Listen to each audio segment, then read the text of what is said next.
Welcome, everyone, to the first of two piano department master classes that are taking place at the Hunter College Music Department this fall. I am Professor Jeffrey Burleson, Director of Piano Studies at Hunter, and very pleased to welcome you all here. Today's guest is the fabulously brilliant Professor Stephen Mayer, who is professor of piano at the University of Denver in Colorado. I've known Steve for quite a while. He has visited Hunter several times as guest artist faculty or as principal artist faculty at the International Keyboard Institute and Festival that was held at Hunter for 6 years, the past 6 years, and have had the, great pleasure of hearing him perform astounding virtuosic feats. Steve is one of the most fearless virtuosi that I know pianistically, not just in standard virtuoso fare that one would associate, say, with Franz Liszt and so forth, but also with transcriptions of the most virtuosic jazz piano solos out there by the likes of Art Tatum, Jelly Roll Morton, James P. Johnson, and Fats Waller. He's quite well known for this. Professor Mayer is the winner of the Grand Prix du Disque list for his ASV recording of the Liszt piano concertos with the London Symphony Orchestra. He's also performed with the Leipzig Gewandhaus, the Prague Symphony, the San Francisco Symphony, the Rotterdam Philharmonic, and the Boston Pops, just to name a few. And before becoming professor of piano at University of Denver, Professor Mayer was professor of piano at the Manhattan School of Music for quite a number of years. So a great welcome to Professor Stephen Mayer. Professor Mayer, please say hello to everyone.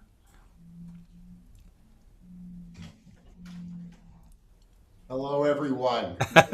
Here, Jeffrey. Nice to see you again. Nice to see you again, even across time zones and climates and so forth. It's great to finally reconvene. Absolutely. Okay, so we have two wonderful performers today. First, Shang will be performing Rachmaninoff's Prelude in G minor, Opus 23, number 5, on his home digital piano. We are using whatever instruments we happen to have at home, but Shang does remarkable things with his instrument, which is not bad. And then Karen Fukumi will be performing the first two movements from Stravinsky's three movements from Petrushka, the solo piano version, obviously. So without further ado, I would love to invite Shang to turn on his camera and sound and perform for us.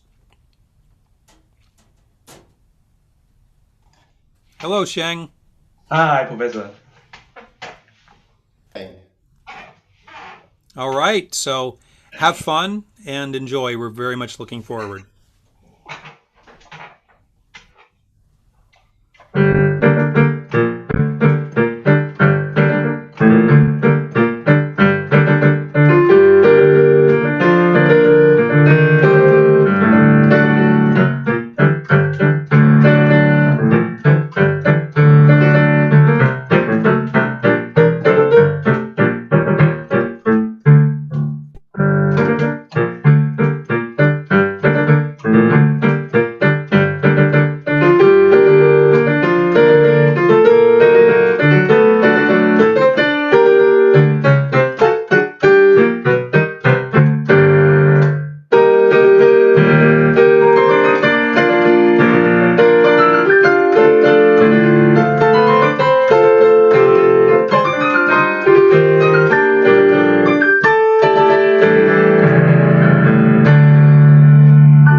All right.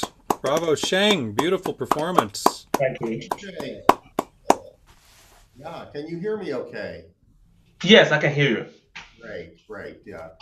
Bravo, especially under these circumstances, to play such a work.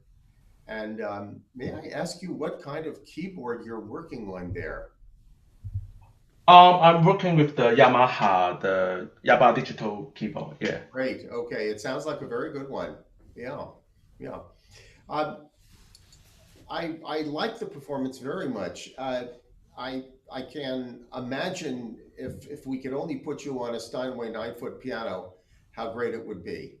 Uh, so part of what I'm going to say is just going to be kind of about our imaginations and our fantasies of a slightly enlarged musical space. Yeah, but you're doing wonderfully for what you're doing there. Um, I would like to. It's complicated doing it, of course, over Zoom, but I guess we've all been doing this now for 8 months, so we have to make do with it. I'd Mhm. like to talk a little bit about the physical aspects, despite the fact that I can't be right here with you to come right over to the piano and have my hand be 6 inches from yours, etc. But I would like to talk about them because you play beautifully, and I have a certain kind of technique that I use at the piano, which is not what everybody uses. But when it comes to jumps and when it comes to chords and octaves and moving around quickly, um, the word that comes to mind that I find myself using with students a lot is radar, and how one develops and improves one's radar.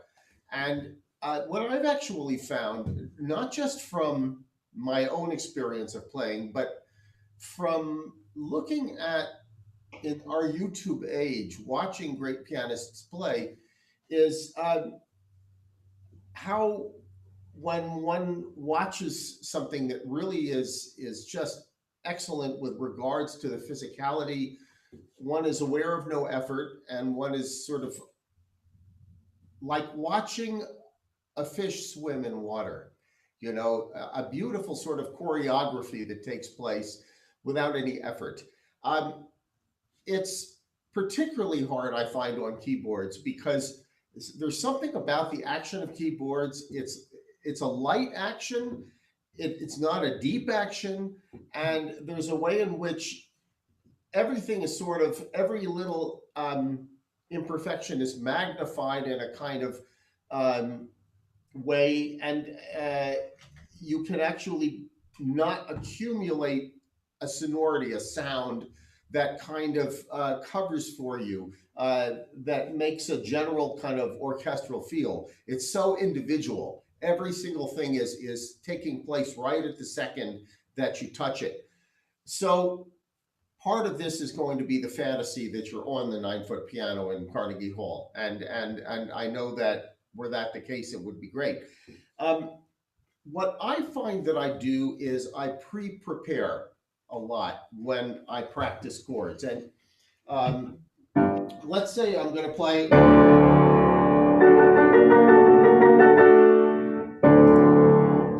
or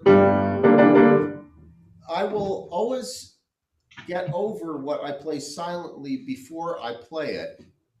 I wanted to ask you a little bit about your practice techniques for jumps, for chords, for octaves, with regards to this technique. I remember the experience of when I was closer to your age.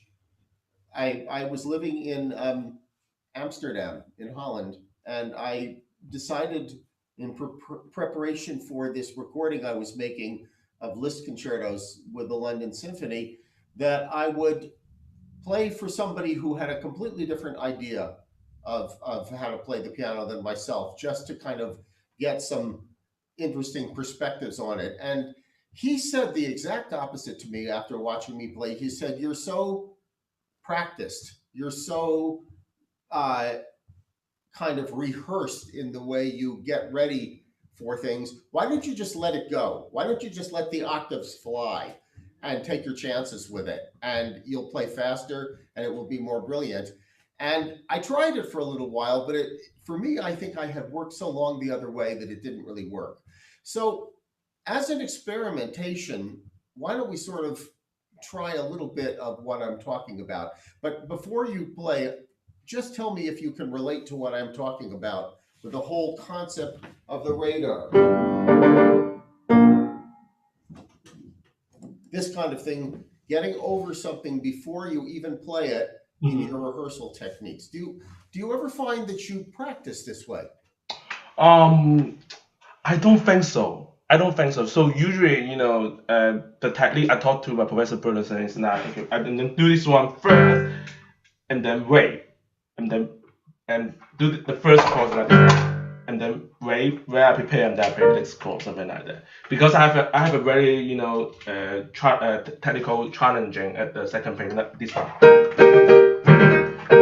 Yeah. So I'm not totally understanding what you're saying. Are you saying that you find that you do play this way, for instance? Yes. I'm practicing like this way sometimes. Yeah, Yeah. because I have a trouble finding the notes when I make a big jump. So you like to get ready first, or Yeah. do you like the feeling of just taking the chance and jumping? Oh, actually, for my own practice, I like the feeling of just jumping over there. Right. But also, I will take the advice from Professor Burleson to do this thing because I have a trouble to finding the note. I have a trouble of the accuracy of the finding the note. So Yeah. Okay, well let's just kind of experiment a little bit with this idea. So this is what I want to do here. Let's take this passage because it's a Mhm. good example.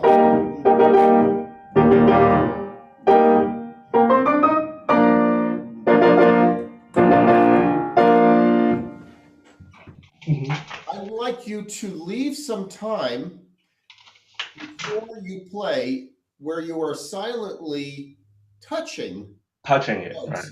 Yeah, you can even be touching the notes. I think you need to be touching the notes so that you feel all the notes, but you're not playing them. You just feel very comfortable with the exact precise shape of the hand at the notes you're going to be playing in a second.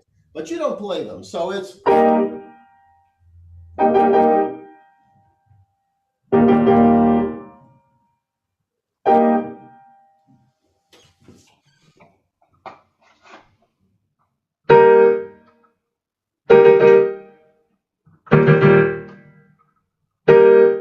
Chang. Yeah, that was excellent. Mhm. One pointer, one thing I think we can do even better with. I Mhm. noticed that you did this with your right hand. Look at the difference between the right hand and the left hand Mhm. as I try to imitate you. Oh, I It's withdraw that interesting. man. I think you probably are right-handed. Is that true? Yes. Yeah, you use your Yes, right I'm right-handed. for eating. Yeah. Okay. I've noticed that when we're right-handed, which is the case with most people, um, we feel freer with our movements. Yes. And we sometimes do things like this, where we play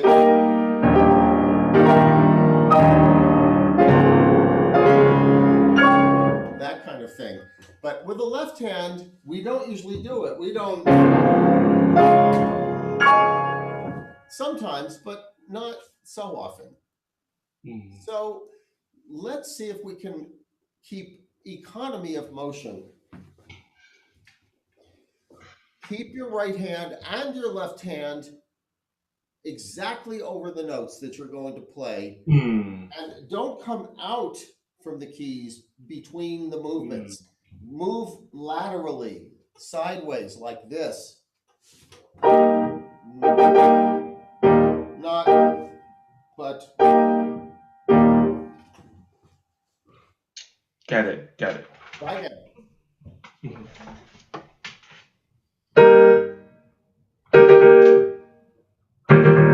What? Yeah, Sorry. good, good, good. Yeah, before we get to that one, yeah, I just want to say that that looks better. I also wonder if as I watch you play, Hmm. your hand is not so big. It's a good sized hand for the piano, Hmm. but I think you could extend your fingers and lower your wrist a little bit. No worries. Yeah, but especially important extending the fingers. To me, it looks a little like this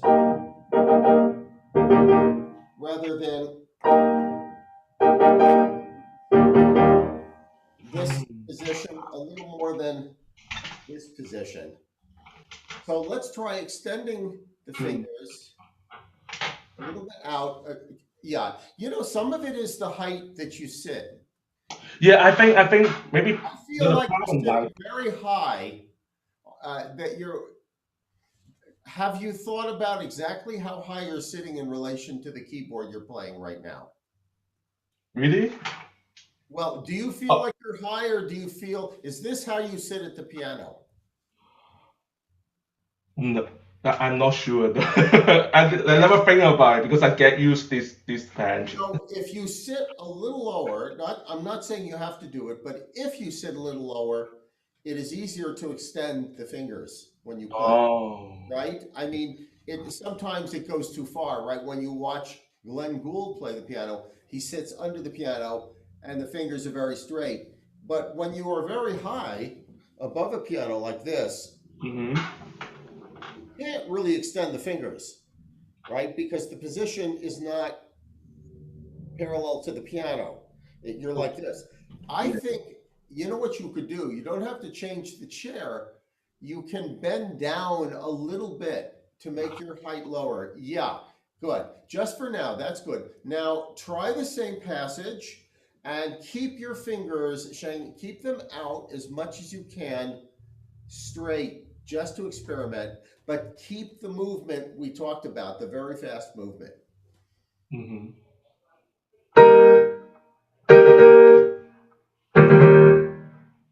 Good, good. Ah. Good, good. Yeah, much better. Yeah. Now, Hmm. of course, we both know that when you actually get on a piano, the But sound, I have a question though. yes, So, if I extend my hand, so I feel like it's hard to play a little bit, here, the texture here is the dynamic is forte. So I feel like if I extend it, it's hard to, use my string to play it loud. there are different ways of making the sound. I was going to say we have to be a little bit in the realm of fantasy now, right? Because Mhm. we don't have the real piano at our disposal here. Mhm. But there are very different ways of making sound. You can make a sound like this. You can make a sound like this also.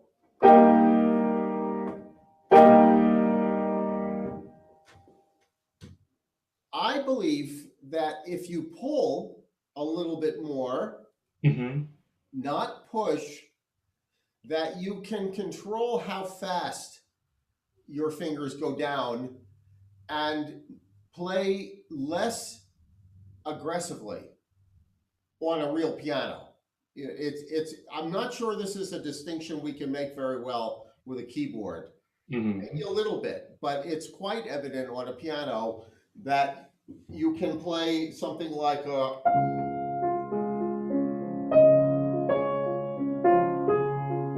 or you can play,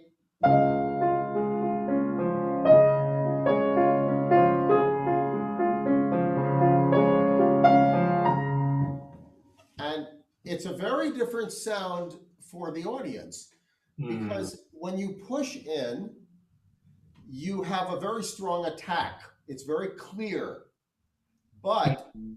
the sound dies away a little faster also. Got it. So in the first teaching that I had, I was lucky enough when I was at Juilliard to study with Sasha Gordnitsky, who had been a student of Joseph Levine. And there was a very specific technique for Russian music, particularly, but also for Chopin, of pulling so that you would lower the fingers on the key a little slower and you would get a longer tone. It would not die away as fast. And the sound was a little fuller, maybe not quite so clear. I'm encouraging that also, but like I said, what I'm doing is I'm imagining a little bit how we would be on a piano together, but I'm watching very carefully. I can see you well, and I'm sure you have the same experience. Sometimes when you watch a pianist, you feel like you can hear it.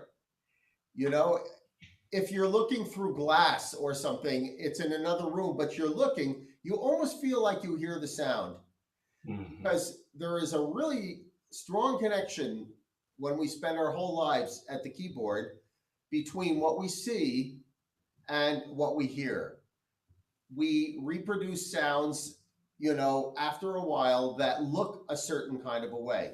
So I'm experimenting with you now to talk a little bit about this pulling technique with the longer fingers, as well as the radar technique of getting over them. I think you will do best to bend down a little bit. Let's go to the beginning of the piece again, and let's go slowly. And what I'd like you to try to do is bend down a little bit if you don't want to use a lower chair. Straighten the fingers out a little bit and get over the notes as fast as you can. Now, we're going to have to go slow to do it, but I would advise something like this.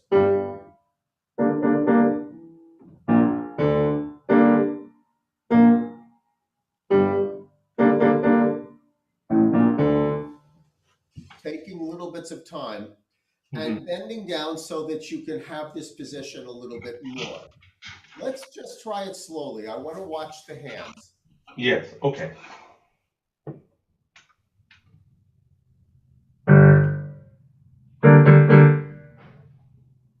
Up, so.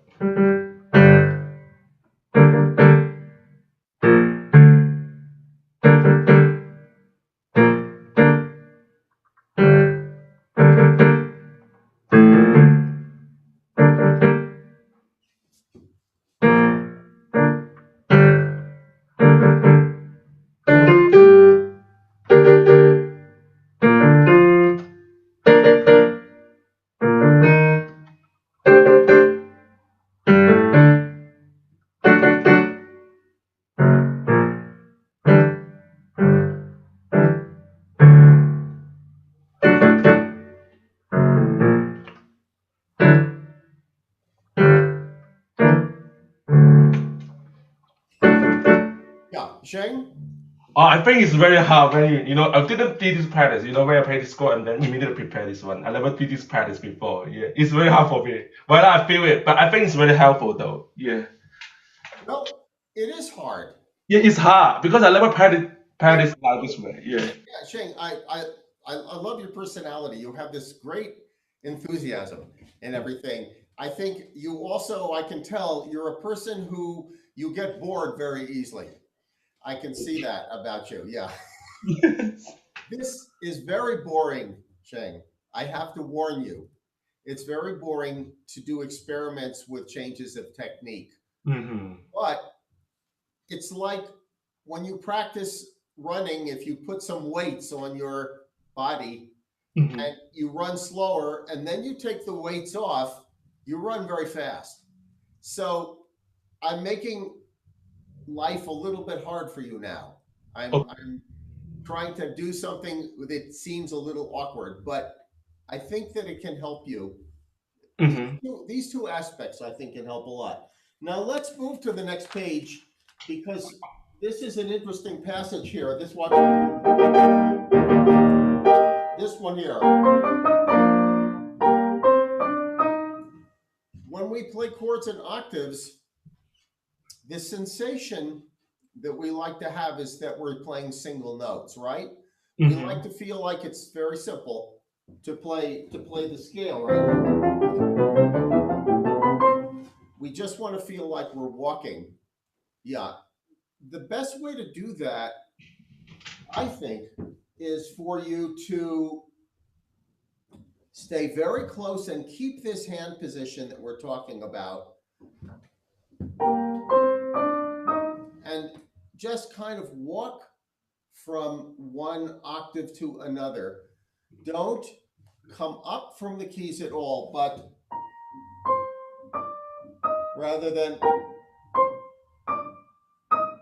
that would be more clear, but it slows you down and you're not getting the legato that way either that he's writing here. Let's try that, staying very close to the keys, almost like walking.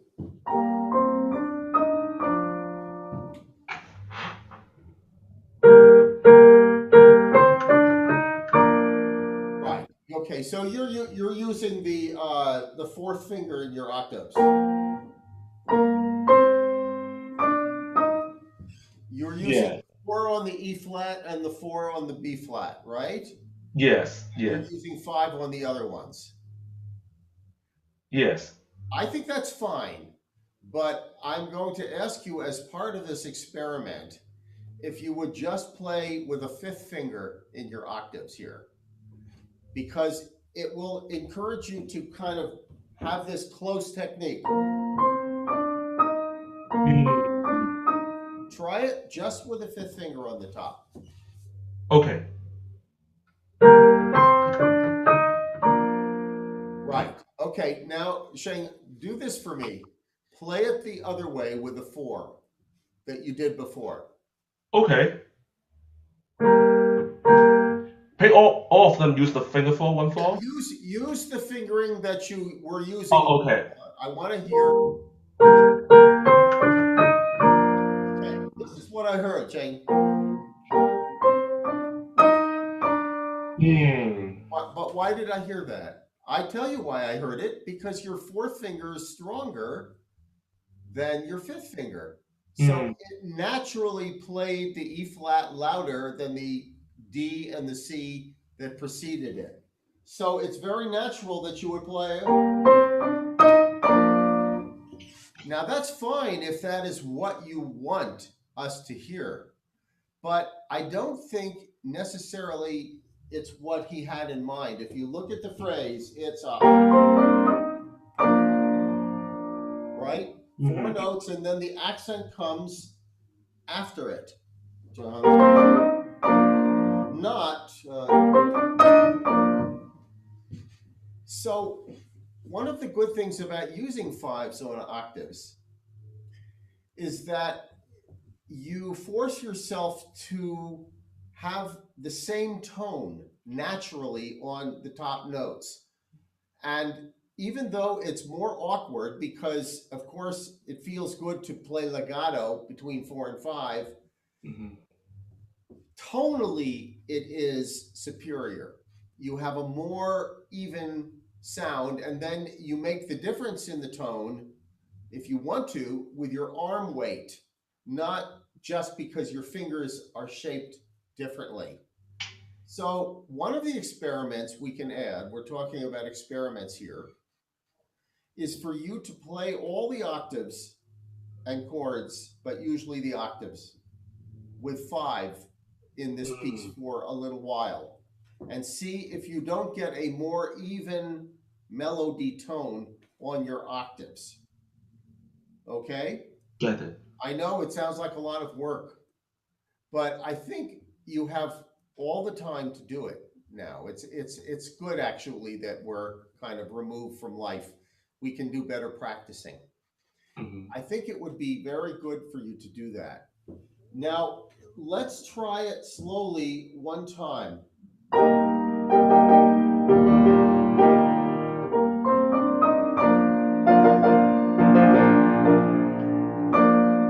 Now Now, this is a case of where you would not do it because you have a single note followed by an octave note and a chord.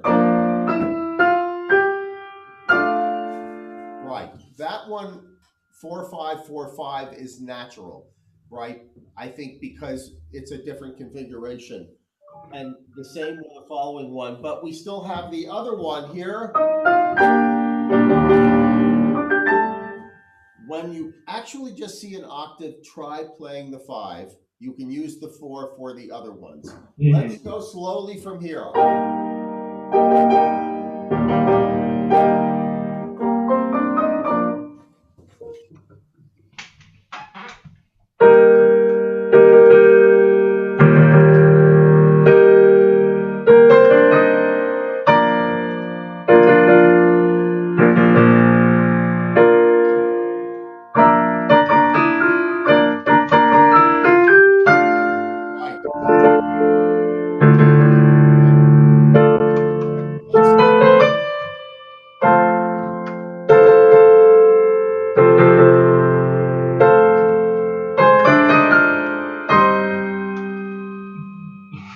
Sorry. Good.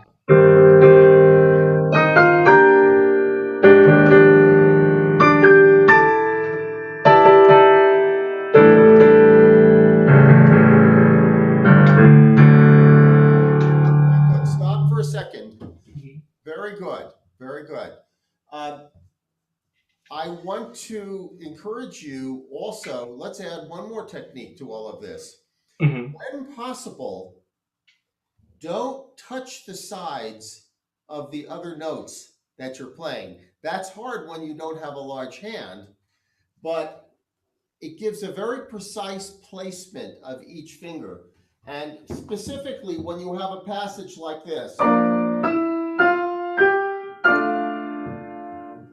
try playing very cleanly and legato if you can, and don't touch the upper note or the lower note as you play. Make it very precise in your movements. Let's try just this.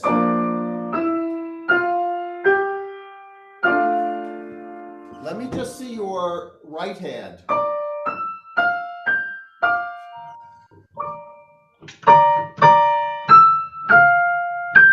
Is it like this? Yeah. Yes. Yes. Oh, I get it.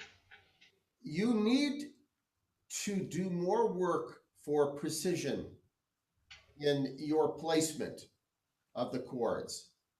I'm sure you can play this piece 100%. You have the ability.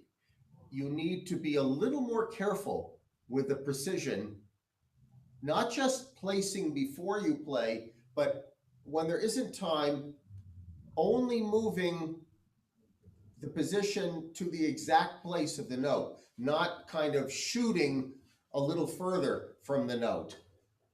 Are you doing this hand separately? I would encourage you to do these passages hand separately.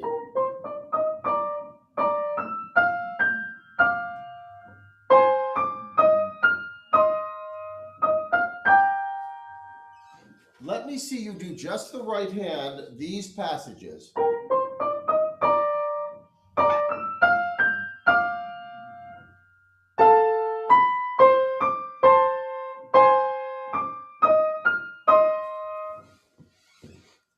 Just your right hand.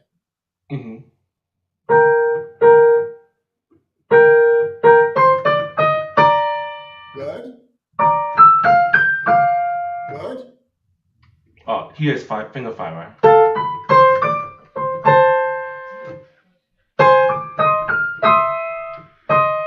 Right. Okay. So that the little that was very good, Shang, but the little mistake at the end, right,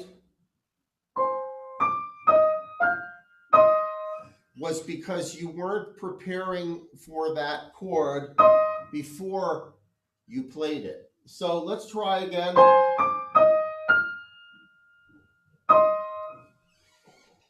Just that. Very good. Yeah. Maybe that's also a fingering issue too. Fingerings are very important for making perfect performances, right? not just for memory, but also for technique. Are you using 4 on the last chord every time you play it? Mm-hmm. I assume you're using 4 here. Yeah, yes, I'm using 4, definitely. Yeah. So make sure you're very precise in your placement. You can also do the tops, right? One of the ways to practice octaves is to just do pinky fingers, right? You can practice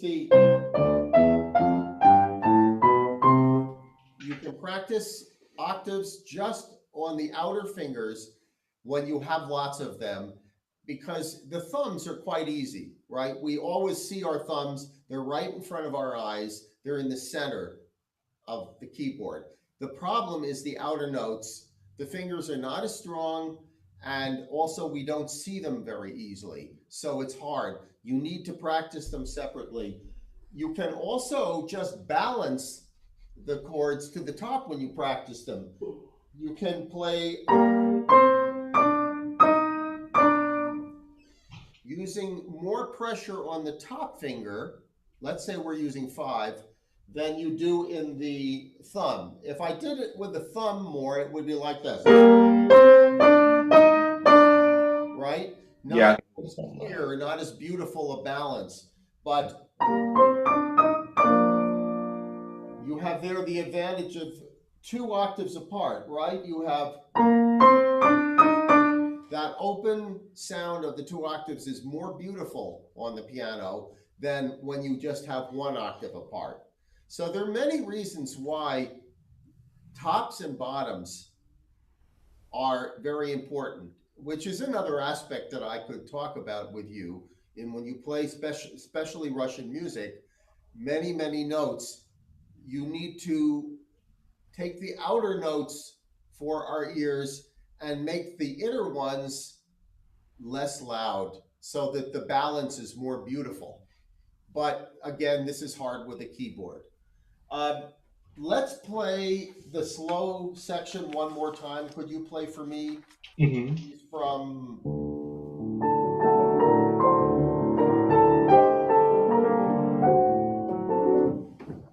Just wanted to note that we'll need to move on in about 5 minutes to our second yes, performer. 5 minutes. Thank you, Jerry. Yep, sure.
Very good. Very good. I enjoyed it very much. I want to, as an experiment again, just have you bring out your middle voice so strongly on the return that we even hardly hear the other voices.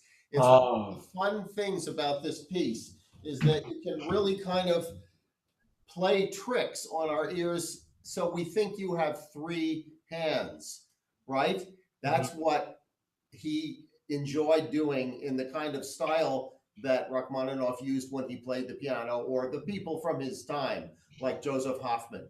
They played in this way where you bring out the middle voices like it's another person playing. I think it would be interesting for you to try just one time.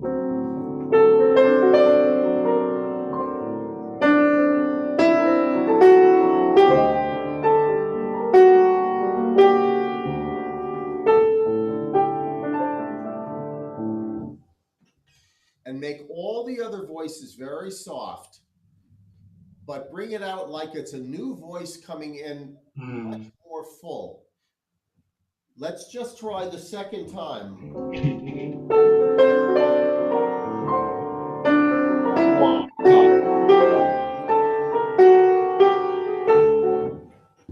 Okay, let's see whether I can do it.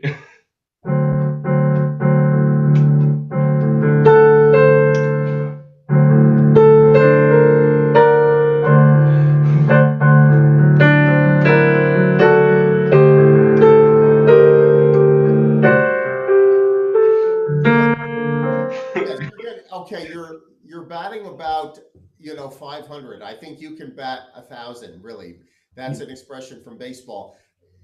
Half of those notes are coming out very well, but let's just play one time the notes with one finger or with one hand. I'm doing it for you now. Listen.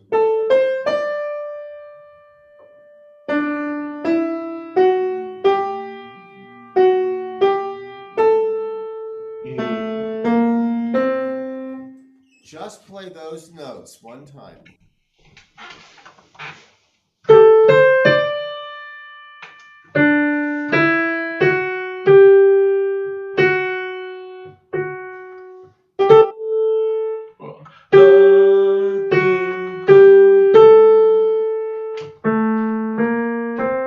Great. Okay.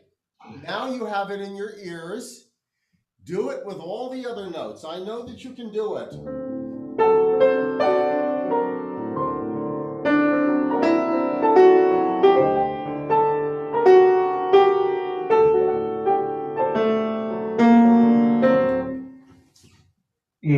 Let me try. Low. I play really slowly. Yeah.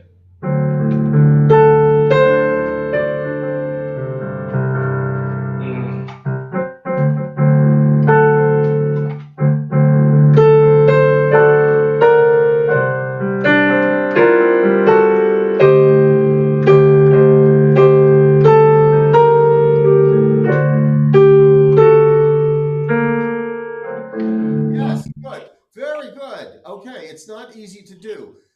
Remember this idea, this piece, and also in Russian music in general, that you want to balance voices so that it is very beautiful for the person listening. You cannot play equal. And this is a very famous passage in a piece where you have a chance to show everybody that you can give the illusion of three hands, right?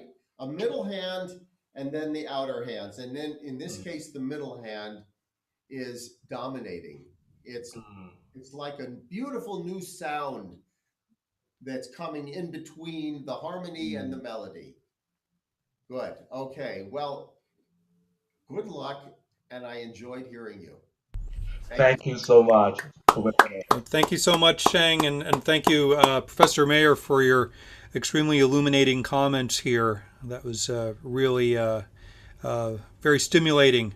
All right, so on from one Russian to another Russian, this time Stravinsky, and we have Karen Fukumi playing the first two movements from Stravinsky's three movements from Petrushka.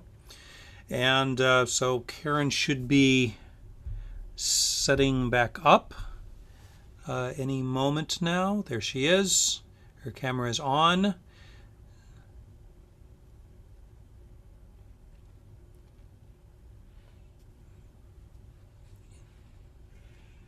And Karen is performing this in her degree recital, her MA recital, fairly shortly.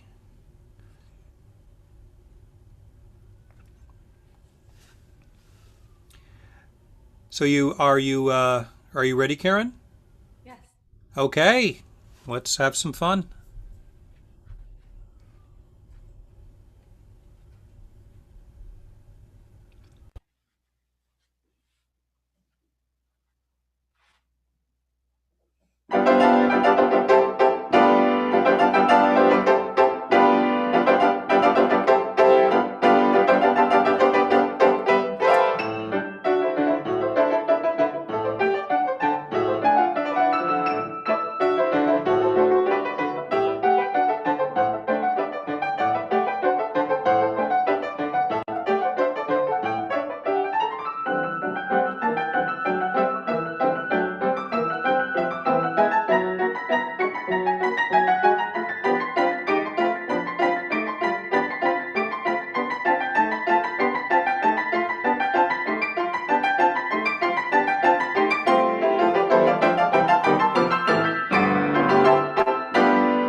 right, brava, brava, Karen. Beautiful, very impressive.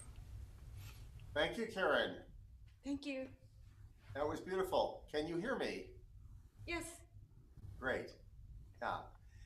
I I think that you play it brilliantly and you characterize the different elements very well.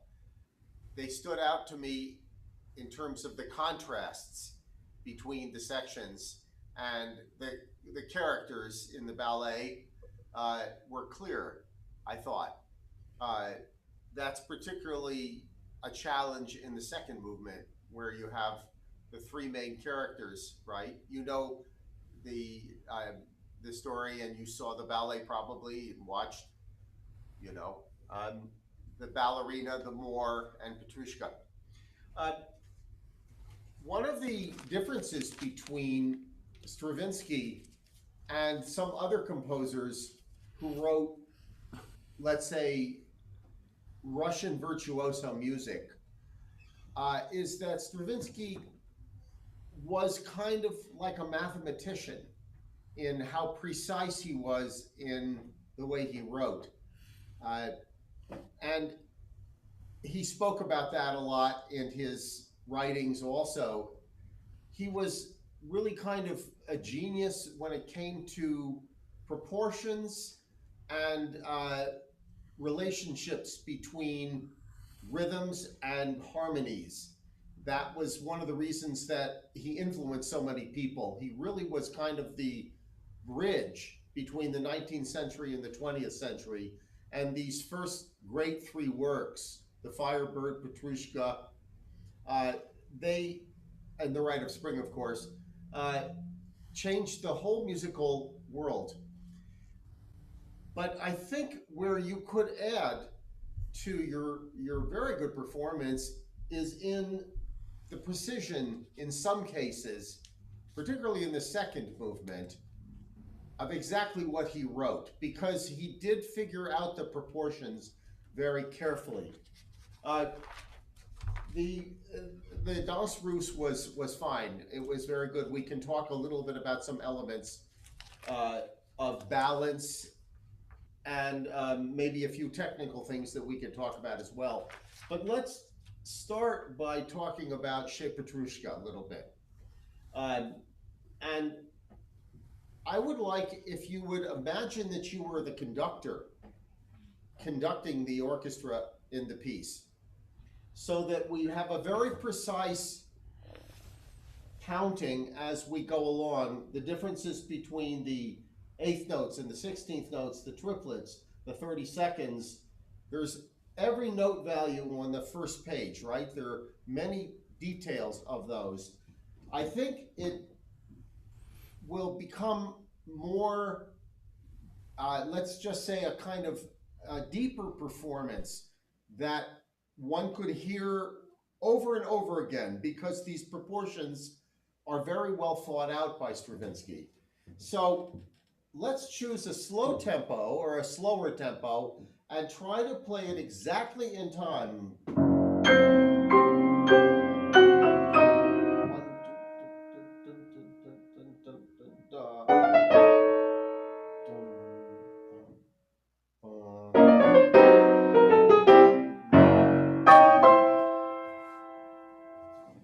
That's actually what he wrote.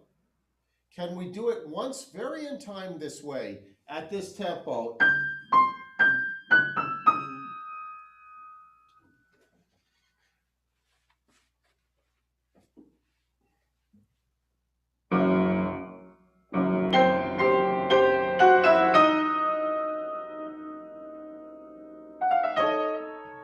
Okay, that was a little too soon.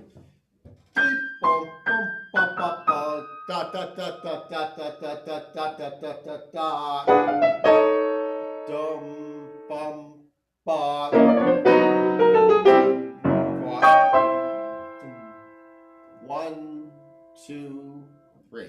One more time. I'm going to, every quarter note, I'm going to clap.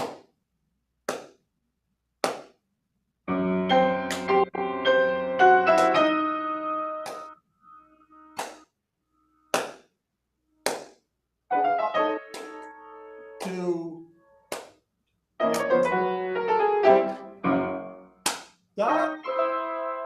Yeah, that was pretty close. Right, you were a little bit behind on.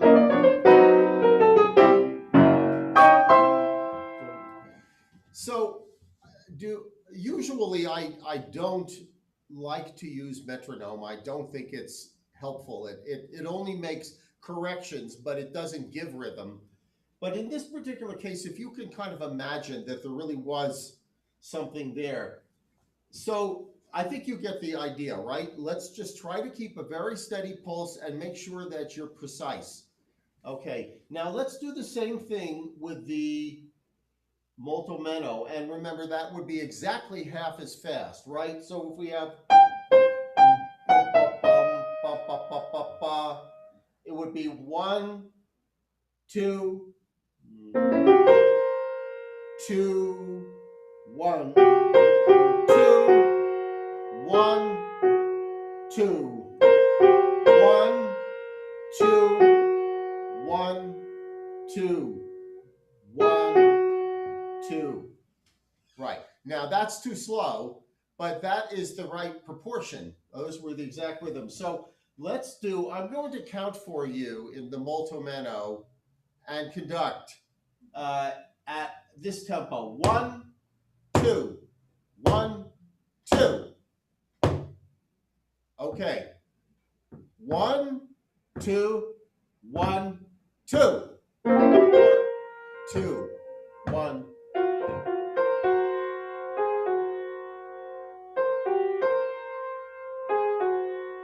One, 2.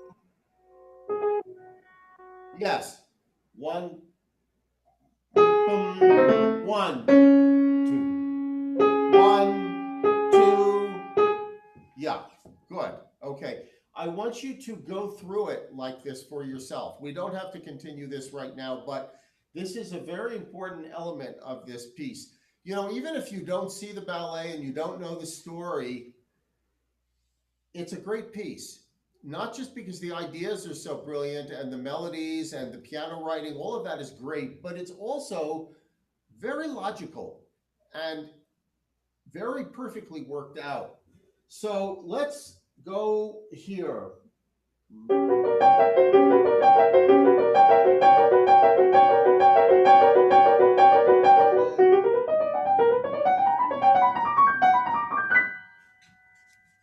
You play.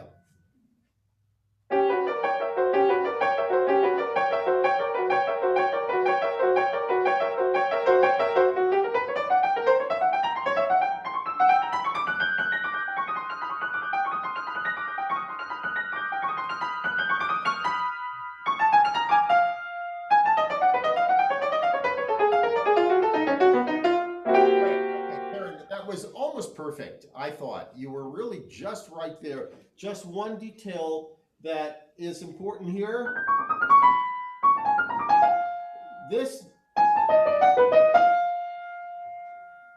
last F is held a little bit longer before you start.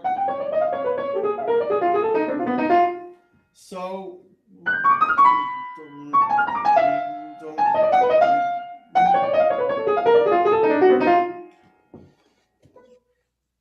why don't you play from here?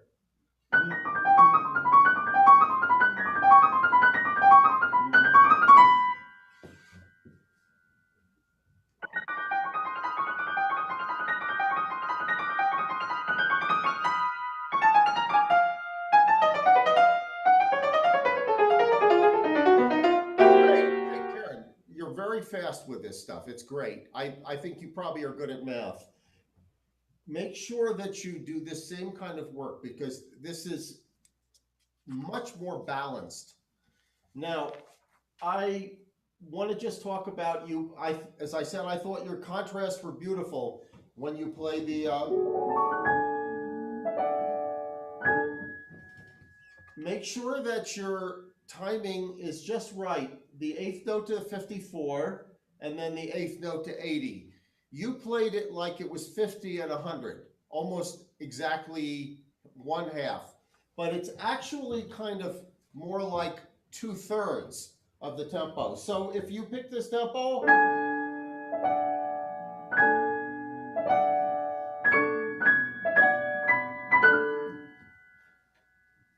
Andantino would be just a little faster, like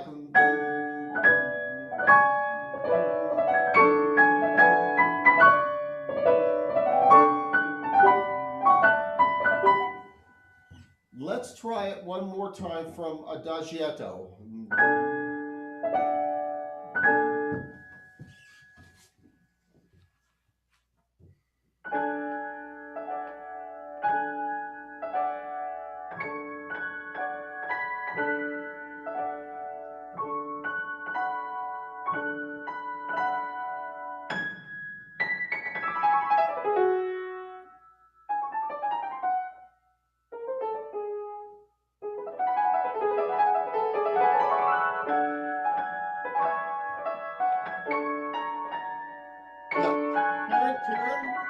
Karen, it doesn't have to be that fast. After this,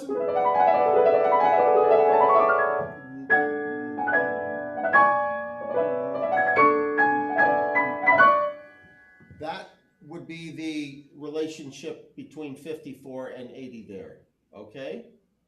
Remember, adagiato is, that would be the 16th note. So for andantino, it would only be about a third faster, not, 50% faster, okay? One more time from here.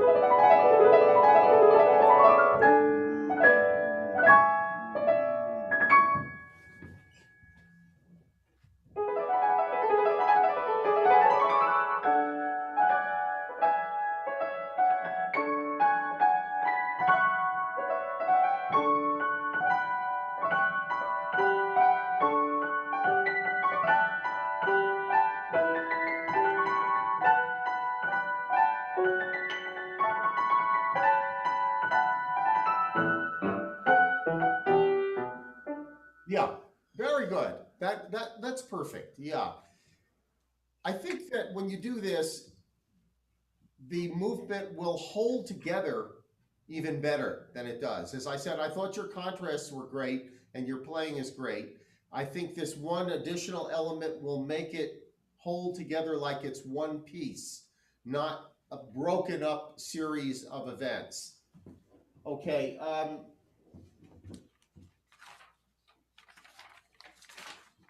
In your allegro here,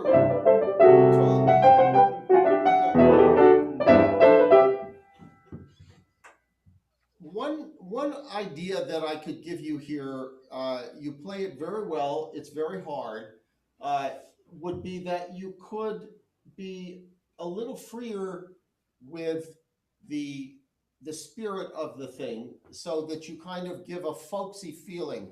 It's a little bit. How about if you would try?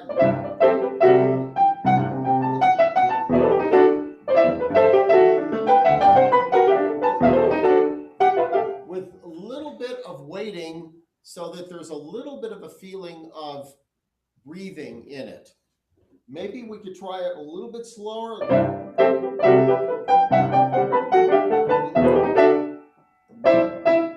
It's a little hard for the audience to hear all those notes. That's why I'm suggesting this. There's so many notes in this transcription, and he wasn't a pianist first and foremost. He wrote very well for the piano, but it's a little bit cluttered. It's the notes are kind of close together, and in this particular passage, there's so much detail.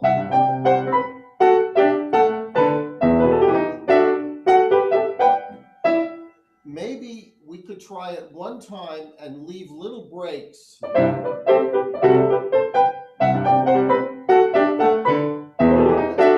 So that we hear all of those notes. Let's try it a little slower.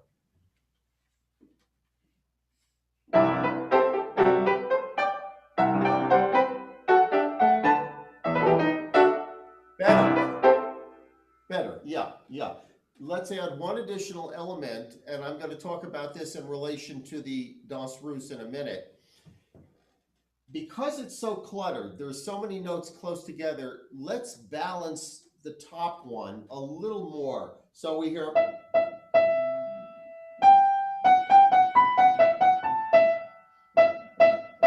and subordinate, bring down a little bit the middle voice.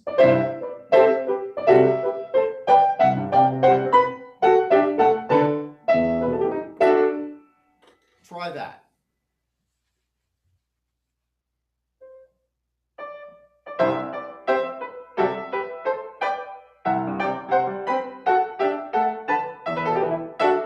Yeah, excellent. Yeah, that is very different for the audience. We can follow the voices this way. The other way, it's brilliant, but it all sounds like one voice. This is clear. This is like different instruments playing the different parts. Yeah. I suggest in this passage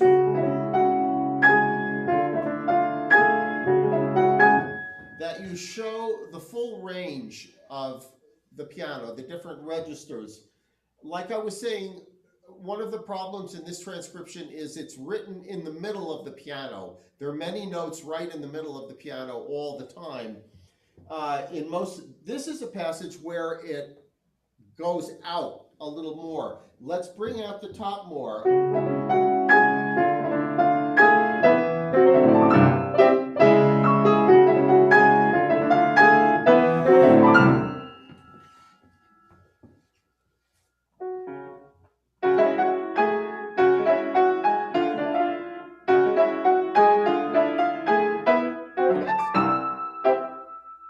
Better, much better. Yeah.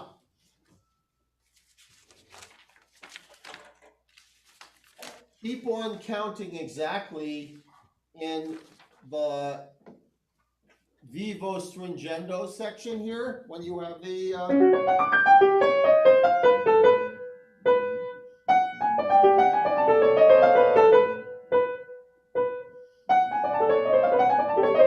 so that the proportions are just the way he wrote it. Can we do vivo stringendo a little slower?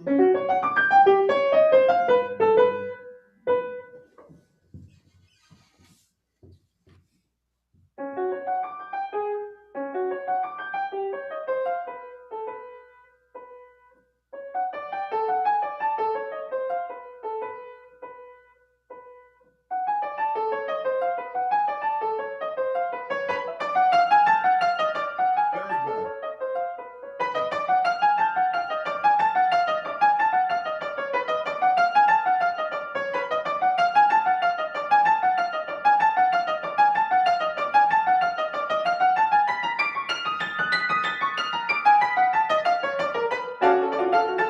Yeah, very good, Karen. Yeah, that's a hard passage.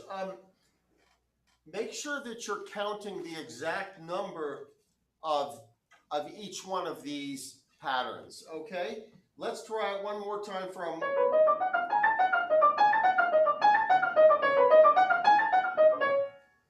One more.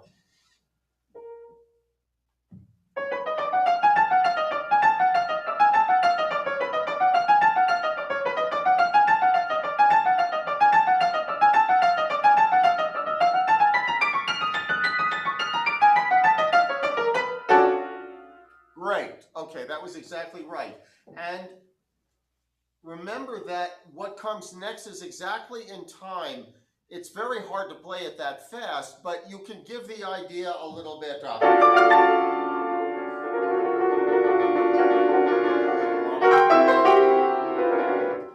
And make sure there's still 3 beats to that measure, right? 2, 3,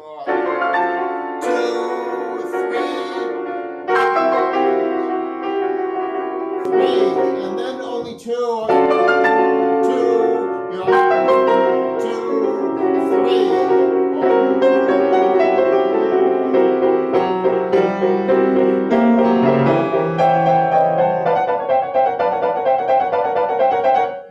That's actually the time of it, right? It's a lot of fun to play this piece more free to just kind of show off. That's how most people do it. But it's also good to go back sometimes to exactly what he wrote there. Let's try one more time for here.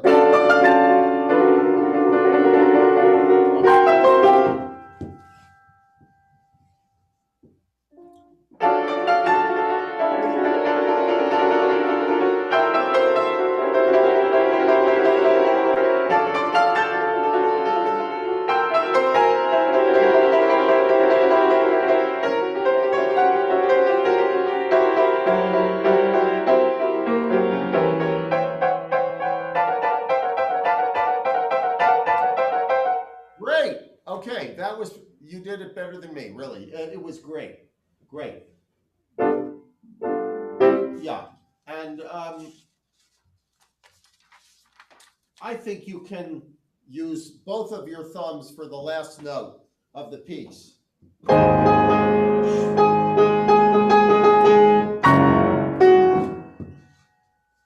It's kind of the climax of the movement. Can we try that più mosso risoluto, just the last measure there? Try using your left and your right thumb together on that F sharp.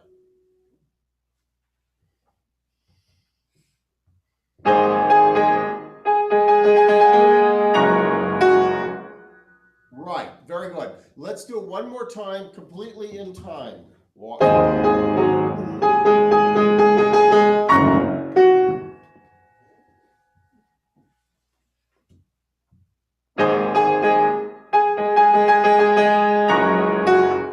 Perfect. Great. Great. Yeah. It's, Karen, it seems like you know all of this. It's, that you already did this work, but maybe when you play it, you kind of like to be a little freer, and I understand that. I think it's fine, but I'm encouraging you to do both. Go back to the skeleton of it, the way he wrote it, like it's math, and then be a little freer when you're on the stage. I think that you can do both of those things. Okay, let's go to Danse Russe.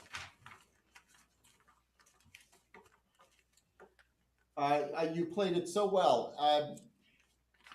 I would encourage you to, I think you probably already do this, to practice it quite slowly and to balance all the chords to the tops and the bottoms, particularly the top. It's very hard to get a strong enough fifth finger for the opening of this piece, right? Because that's very loud. If you can find a way to bring out that top finger a little more, I think we're going to have a more appealing sound, a more beautiful balance there. Try it a little slower.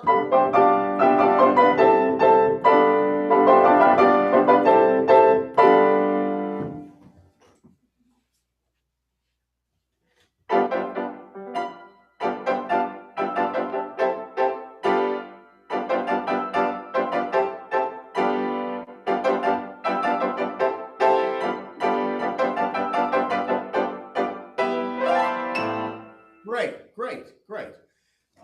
In the glissando, could you try to play all of the notes in that at a slower tempo? You could actually, let's just do this.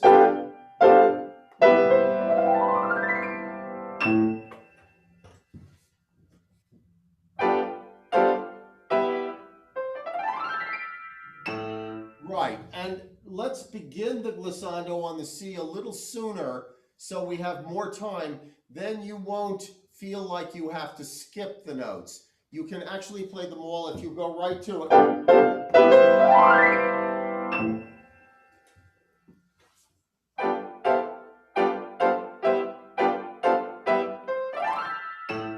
Yeah, you almost got them there. Get to the C very fast. And make sure that you play that. Pretend that the glissando actually goes to D before the E. That way you will not pick up your hand before you finish it, because I heard this, but the top 6 notes or so were not coming out. So slow it down.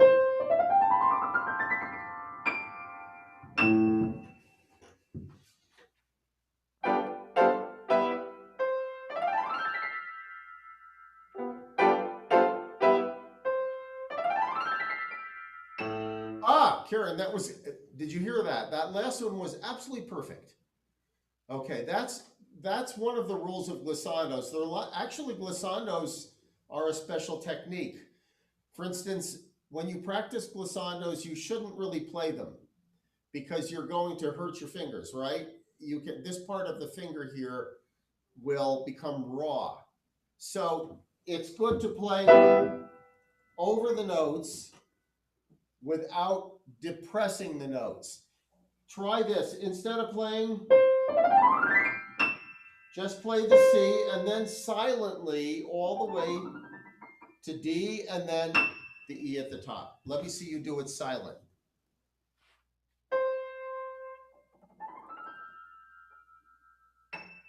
Yeah, right. Yeah. When you play lots of glissandos, which you will, remember that. Don't practice them because you'll hurt your fingers. Yeah. Okay, same here.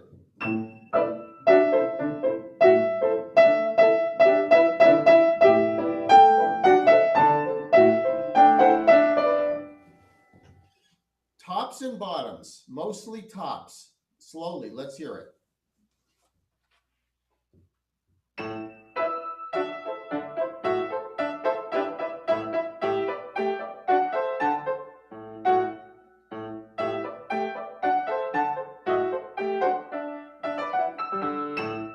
Right, yeah.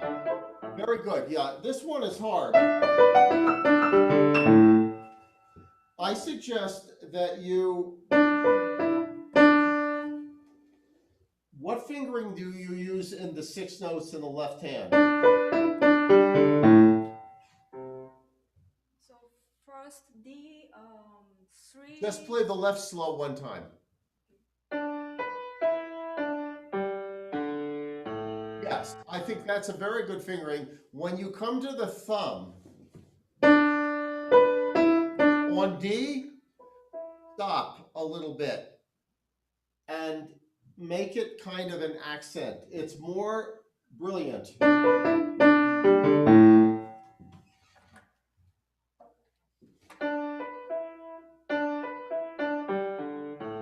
Right.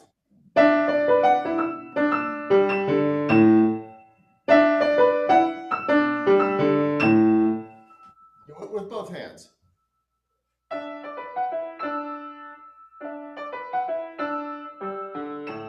Good. Yes, Karen, that was perfect. That one was perfect. Yeah. So make sure you practice this passage. Okay, let's go on and keep on bringing out your tops.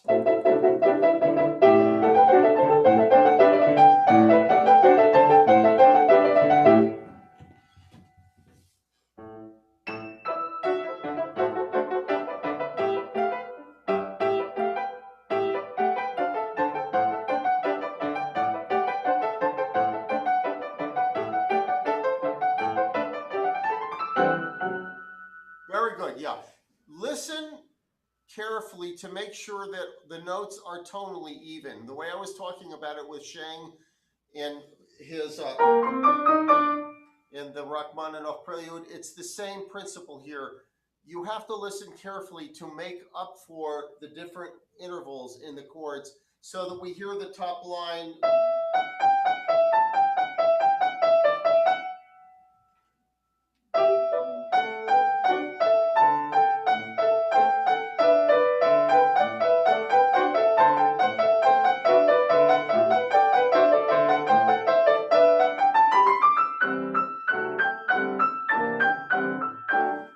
Sometimes he writes octaves, sometimes he writes single notes, but you want to give the impression that you're playing the same volume the whole time, right? Because all of the notes are important for the melody. It's a fast melody, but they're all constructed so that they're equal. Let's do it slow from here.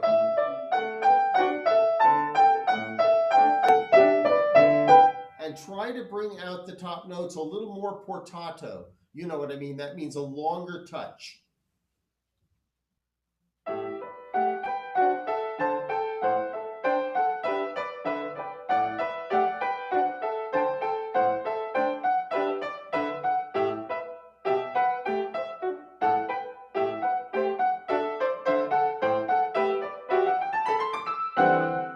Karen, yeah, you'll fix the notes. I think you know all the notes there. It's just, I was going to ask you, how much time are you spending practicing this piece slowly?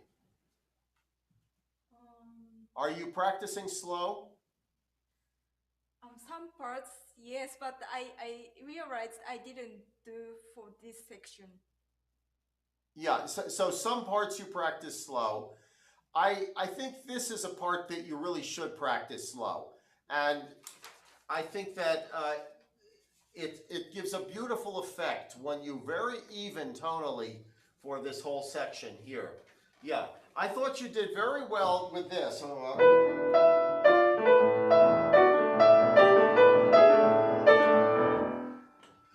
But make sure you're balancing to the tune again. Let's try it one time slow.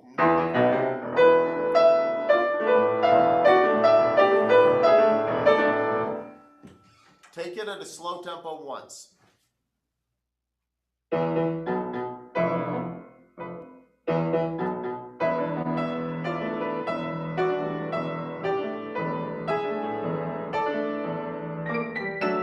Yeah.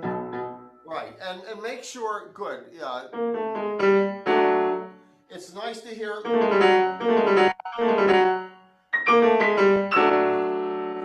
Can you just bring out the in the left hand a little bit more?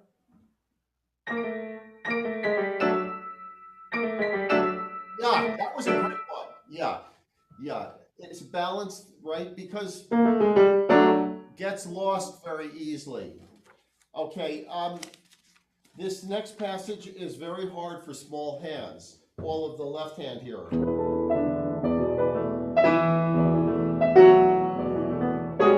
I would encourage you to play the 5 and then do a break and do the octave. So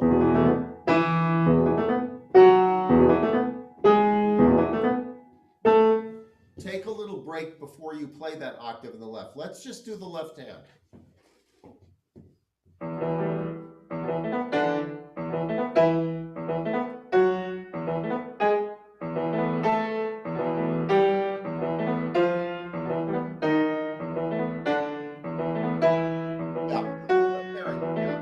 Right, and you know, life is short, but when you feel in the mood to do it, try to bring out all 5 of those notes a little more clear. It sounds a little like 4s. Let's hear.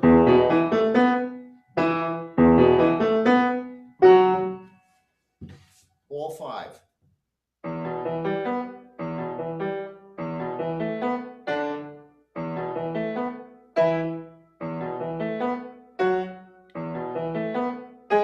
Very nice, very nice. Yeah, yeah. It's good practice for technique generally using this piece. Next part, let's try again.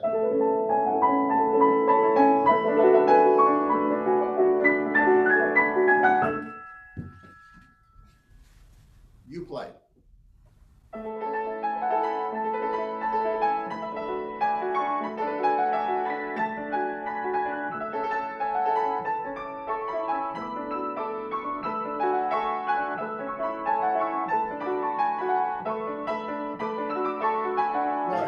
Good. Very good, very good. I would just encourage that you bring out the triplets a little more clear in the left, so we hear.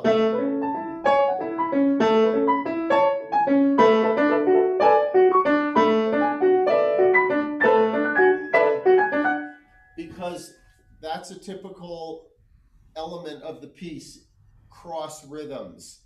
You have those 30-second notes against the eighths. Jeffrey? Yes. Yes, 5 minutes. the time is 5 minutes? Yeah. Yes, okay. Karen, let's go back. Try the triplet a little clearer.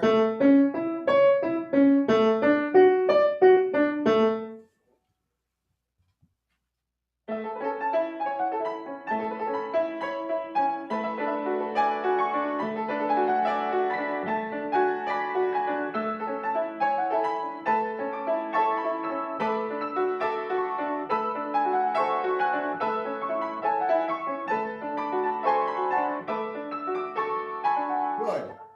Yeah, much clearer, Karen. Yeah, and you can keep on working on the right there. Okay, let's try this section.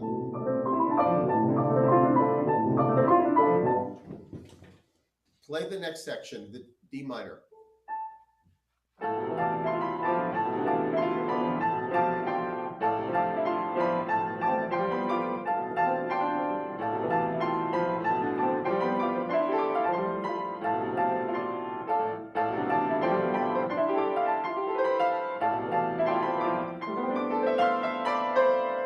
Yeah. Okay. What I would encourage there, you really have the fingers to do this part. Why don't you can show off those left hand fingers a little more and impress everybody with your left hand technique. You know, Stravinsky said that's why he did not play the piece. He didn't have enough technique in his left hand to play it. So let's bring out your beautiful left hand.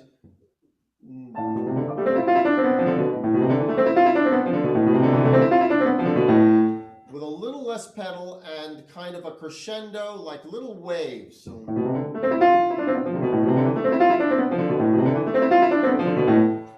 Just left hand alone. I think you can do it.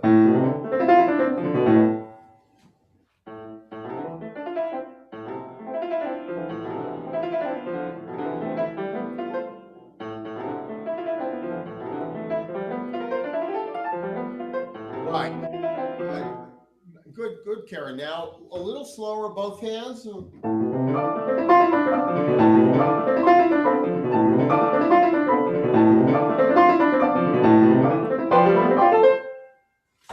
Try both hands a little slower. Keep bringing out your left hand articulation.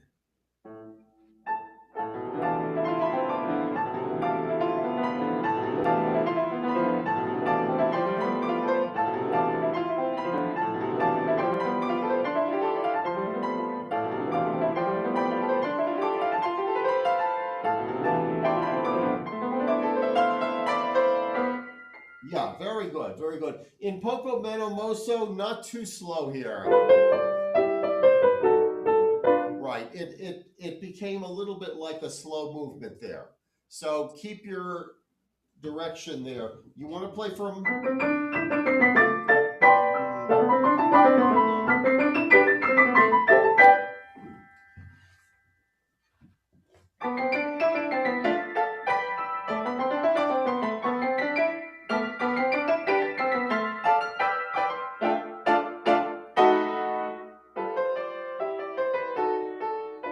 Perfect. Yeah, that was just perfect, Karen, the proportions there. And yeah, make sure you go over the problem here is the left hand, right? And this part,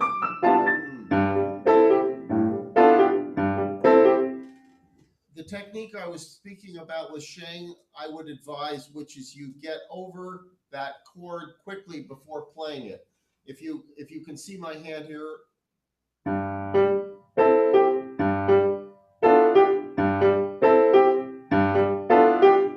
I don't know if you're playing the G at the end or if you're just, you know, leaving it out. You don't really need it, but you need to get over this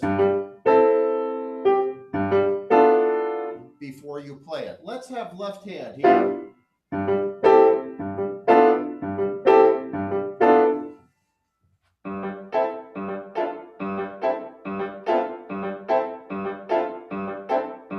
Very good, very good. Okay.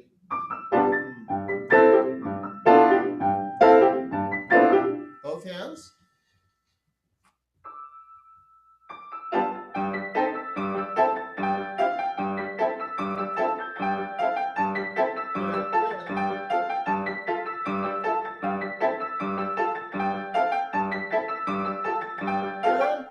Yeah.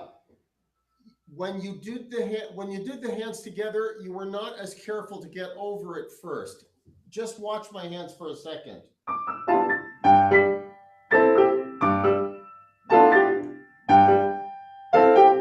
I'm getting over that left hand before I play it each time.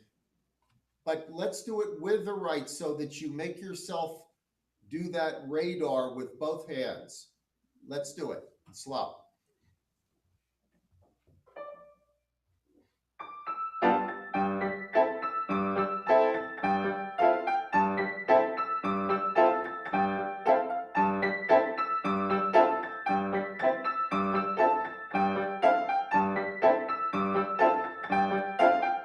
Good, good, good. And make sure that you carefully count how many you're doing of this, right? I mean, it's exactly the same as what we talked about in the You just have to make yourself, sometimes you can even write in the music 3, 4, sometimes composers actually write that for you. Yeah. So just to sum up, I really think you play brilliantly. If you get back to the details of this piece, like it's a mathematical formula, there will be a deeper performance of the piece, because actually it's not just a showpiece, it's a compositionally brilliant piece. And I think you can bring out that aspect of it along with your accomplished playing. So congratulations. Thank you so much. Thank you, Professor Mayer, and thank you, Karen, and thank you, Shang.